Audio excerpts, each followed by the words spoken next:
Assalamualaikum warahmatullahi wabarakatuh. Perkenalkan, nama saya Kailan Najwan Jaran Rasya dari kelas 10-11 absen 20. Di video kali ini saya akan mempresentasikan tentang bab litosfer. Yang pertama, litosfer sendiri merupakan lapisan bumi paling atas tebal 66 km yang terdiri dari batuan.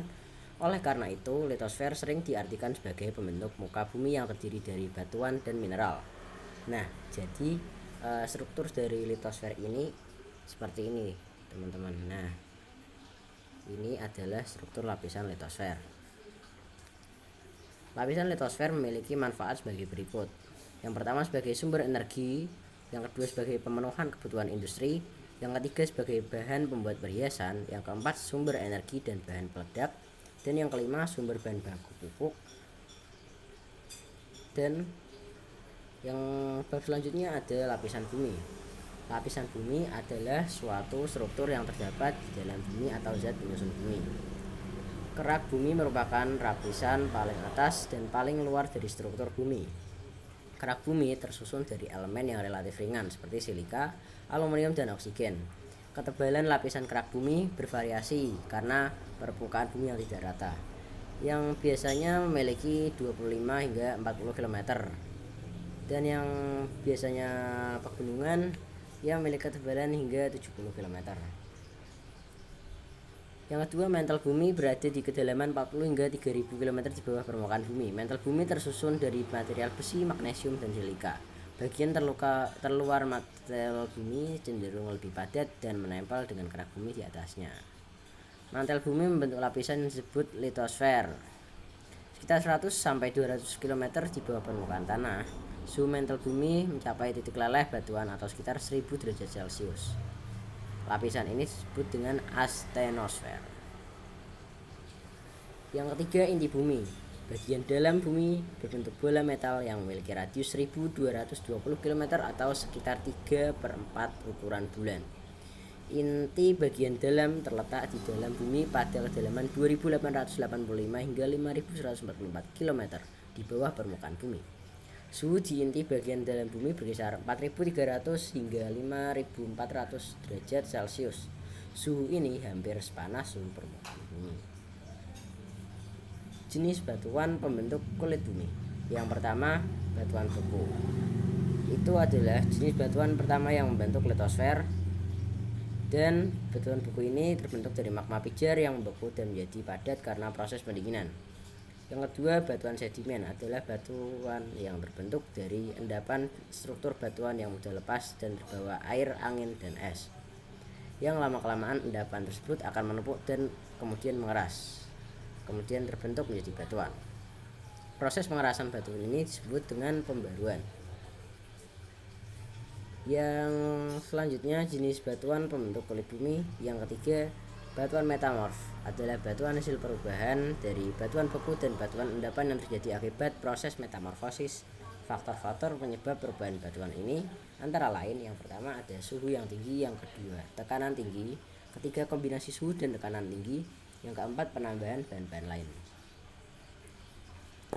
Ini jenis batuannya. Yang pertama ada batuan rijang.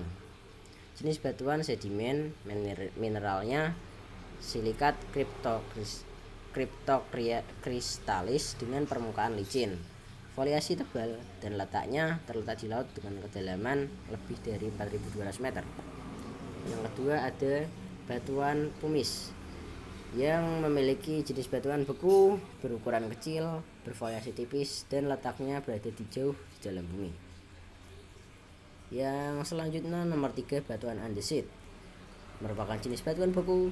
Mineral batuannya berukuran besar, berfoliasi tebal, letak batuan terletak di lingkungan subduksi tektonik di perbatasan lautan. Yang selanjutnya nomor 4, batuan konglomerat, jenis batuan sedimen. Mineral batuannya kecil, berfoliasi yang tipis, dan letak batuannya terletak di sepanjang sungai atau laut yang alirannya deras. Yang kelima ada batuan skis. Nah, jenis batuan ini merupakan jenis batuan metamorf, memiliki mineral mika, klorit, hematit, berfoliasi tebal, dan memiliki letak di lapisan litosfer dengan kedalaman 3 hingga 20 km di permukaan bumi. Yang keenam, batuan gneiss. Jenis batuan merupakan jenis batuan metamorf dengan mineral batuan berukuran besar, foliasi tebal. Letak batuan di lantai samudra bagian bawah. Yang ketujuh, ada batuan gypsum. Batuan gypsum memiliki jenis batuannya cukup tinggi, kalsiumnya tinggi, dan mendominasi kandungan mineral berukuran kecil. Berfoliasi tipis, letak batuannya berada di antara lapisan batu gamping, batu pasir, batu lempung. Yang nomor 8 ada batuan diorit. Jenis batuan beku, mineral batuannya mengandung feldspar dan berfoliasi tipis, serta letak batuannya di atas lempeng samudra yang menyusup ke bawah lempeng benua. Yang kesembilan ada batuan basalt. Ia merupakan jenis batuan beku, mineral batuannya berukuran kecil, berfoliasi tipis, letak batuannya di atas lempeng divergen mantelblum. Yang ke-10 ada batuan gamping. Ini adalah jenis batuan sedimen dengan mineral batuan kecil, berfoliasi yang tipis, dan letaknya di laut dangkal. Bab selanjutnya, tektonisme dan pengaruh terhadap kehidupan. Tektonisme merupakan gejala alami yang berupa peristiwa pergerakan lapisan kerak bumi yang menyebabkan perubahan pada permukaan bumi. Peristiwa alami karena tektonisme dapat berupa lipatan, pergeseran, ataupun pengangkatan membentuk struktur permukaan bumi. Gerak lempeng bumi dibagi menjadi dua, yaitu yang pertama ada gerak epirogenetik dan yang kedua ada gerak orogenetik. Nah, gerakan epirogenetik adalah gerakan naik turunnya kulit bumi dengan tenaga yang lambat dan meliputi daerah yang luas. Kalau yang gerakan orogenetik adalah gerakan kulit bumi yang terjadi relatif cepat dan memiliki daerah lingkup yang sempit, tidak luas. Itu bedanya. Vulkanisme dan pengaruhnya terhadap kehidupan. Yang pertama, struktur gunung berapi. Struktur gunung berapi yang pertama ada kawah. Di kawah ini adalah bukaan yang terletak di bagian atas dan melalui mana lahar abu dan semua bahan piroklastik dikeluarkan. Ketika berbicara tentang bahan piroklastik, yang kita maksud semua fragmen batu beku, vulkanik, kristal, dan berbagai mineral. Kaldera. Ini adalah salah satu bagian dari gunung berapi yang sering membuat bingung dengan kawahnya. Namun itu adalah depresi besar yang terbentuk ketika gunung berapi melepaskan hampir semua materi dari ruang magma dalam letusan. Kaldera menciptakan beberapa ketidakstabilan di dalam gunung berapi, kehidupan yang kekurangan dukungan strukturalnya. Yang ketiga, kerucut vulkanik. Ini adalah akumulasi lava yang membeku saat mendingin. Juga bagian dari kerucut vulkanik adalah semua piroklas di luar gunung berapi yang dihasilkan oleh letusan atau ledakan dari waktu ke waktu, bergantung pada jumlah ruam yang Anda alami sepanjang hidup Anda. Kerucut dapat bervariasi dalam ketebalan dan ukuran.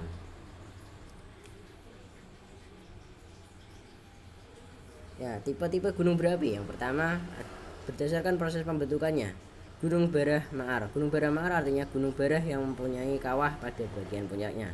Gunung barah perisai. Gunung barah perisai memiliki alas yang luas serta bentuk lereng yang sangat landai.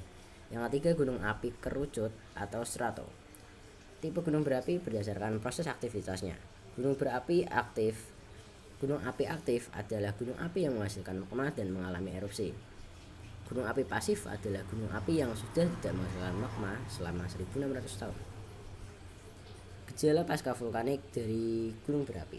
Yang pertama ada munculnya sumber air panas yang mengandung belerang. Yang kedua munculnya geyser. Yang ketiga munculnya eksalasi. Dampak dari vulkanisme.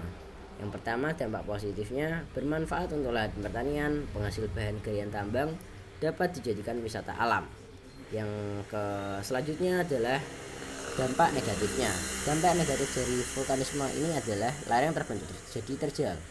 Daerah terjal tidak baik untuk permukiman serta gempa dan banyaknya korban jiwa yang ditimbulkan. Sekian, terima kasih presentasi dari saya. Terima kasih sudah menyaksikan. Wassalamualaikum warahmatullahi wabarakatuh.